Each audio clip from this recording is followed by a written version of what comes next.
update on some of the edits for the regulations, and this is also an action item.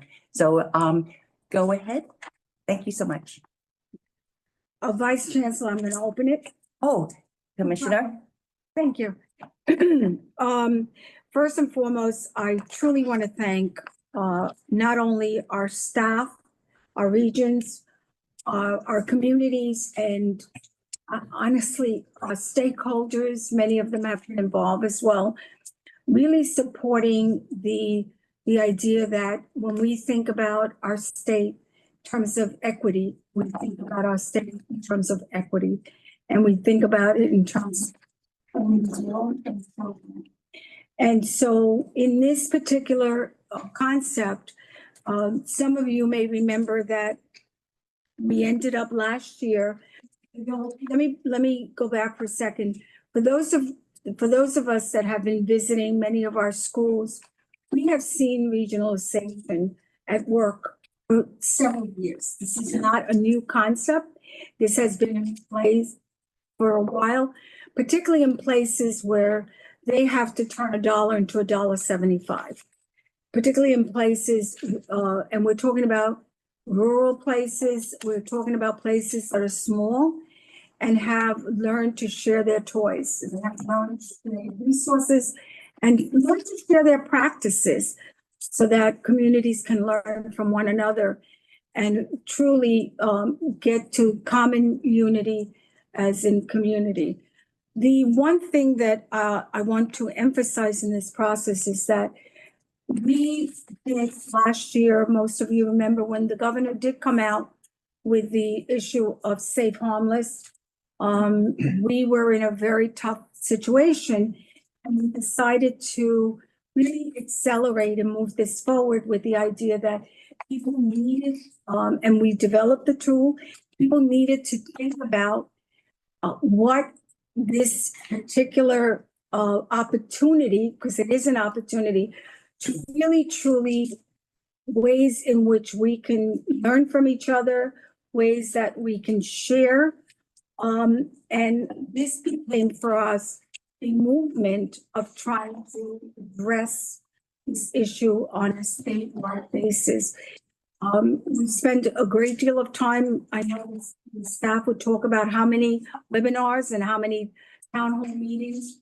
We visited many of our schools and spoke to superintendents, principals, and so forth, with the idea of really, truly trying to figure out how to advance this issue on behalf of our children. We have some communities that have transcript gaps. We really need to work on those transcript gaps.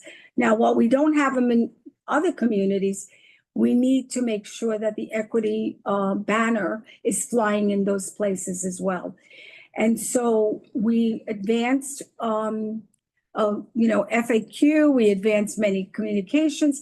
And during that communication, it's unfortunate. And I have to say this, the misinformation, disinformation, and malinformation was beyond belief. I mean, honestly, it was beyond belief. And I want to stress that. I do believe that if people with good intentions read the materials and read them, not at a New York Times level, if they read them, at a level that we felt was produced for consumption, they really would have seen that the intent was to really help many communities. So with that in mind, I do want to say that a lot has gone into this, and we have some key information which really helps us understand the complexity, but also the fact that we have many, many districts that are very, very much a part of this. And so with that, I will turn it over to our team. Thank you, Commissioner. Well, thank you for the opportunity. The districts in the Lower Hudson area, but I just wanted to say you really were so positive throughout. And I appreciate that.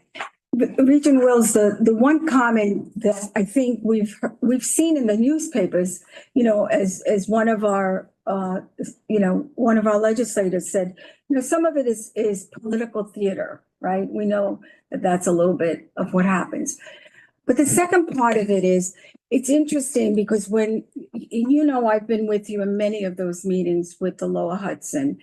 And what's so interesting is that when you have the private conversations, you will have some people say, and you hear that this is a common phrase. Our taxpayers moved to this community to give their kids the very, very, very best, the advantage, the very, very best they can give. Now, you've got to take that comment and figure out what is not being said with that comment, right? And so while they say it, they've done some sharing, the sharing that's being done, because, I've talked to superintendents on a one-on-one, and they will say, but not at the expense or the advantage of my kids in my district. And that's an honest statement. In other words, my district, the kids that are in my district, I want them to be the top notch. I want them to have all the seats. I want them to fly first class or own the plane and fly the plane, and then everybody else's kids, whatever. And so I think in some ways, this notion of sharing creates winners and losers. I think in sharing, people see the word sharing as a way of, I'm losing something and you're gaining from my loss. So I think it's trying to reestablish the notion of the gains and the way that in the sharing process, we can all be winners. Because I do think that this almost felt like, because I think even with Safe Harmless, right? It felt like 337 districts were going to be losers and the rest were going to be winners. And so I think that sets the stage for, what does it mean to be a winner? What does it mean? It's no different than when we talk about, mine is a good school or good district. I mean, all those terms have a significant economic statement. And so, the world is made up of people who do believe that if I share something that I have, then I'm going to lose and you're going to, it's the Panera recipe that that already exists. Somehow you're going to benefit, create whatever. So I just think there's a mindset in all of this. And I think the mindset does exist because some of the people in that district that said, we don't want to participate. And the rationale for not, they may participate in what I call, kind of like, around the edges. They may give a little bit here where it's not gonna break, the perception of the optics that we have about our district. But these are real issues that people have. And I have to tell you, being in North Country and seeing some of the fabulous things that they're doing, to your point about making it visible, I think that's essential because you need to see robots walking into classroom and, guiding us, right? Kids doing this amazing physics work and on bridges and all kinds of different things that I am going to tell you, it does compete. Kids that are getting ready to then work in Central Park. So the reality is that if we think about this differently, we may be comfortable in saying, you know what?